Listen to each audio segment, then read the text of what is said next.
சிறுநீரக திருட்டு விவகாரத்தில் முன்னாள் அமைச்சர் உட்பட யார் தவறு செய்தாலும் உரிய நடவடிக்கை எடுக்கப்படும் என அமைச்சர் அருண்ராஜ் தெரிவித்தார்.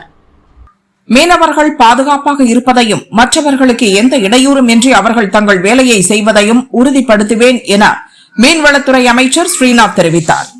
தங்களுக்கு ஆதரவு தரும் கட்சிகளுக்கு தாவேகா அரசு அமைச்சரவையில் இடம் தருவது தவறானது என விருத்தாச்சலத்தில் தேமுதிக பொதுச் செயலாளர் பிரேமலதா கூறினார். இலங்கை MP ராமநாதன் அர்ஜுனா சீமானுக்கு கொலை மிரட்டல் விடுத்திருப்பது ஜனநாயக மரபுகளுக்கு எதிரானது. தனது ஜனநாயக விரோத பேச்சினை அவர் உடனடியாக திரும்பப் பெற்று சீமானிடம் மன்னிப்பு கேட்க வேண்டும் என ராமதாஸ் வலியுறுத்தியுள்ளார். தேர்தல் பிரச்சாரத்தில் வாக்காளர்களுக்கு பணம் கொடுத்தது, சிறுவர்களை பிரச்சாரத்தில் ஈடுபடுத்தியது தொடர்பாக விசாரிக்க கோரி வழக்கு தொடரப்பட்டுள்ளது.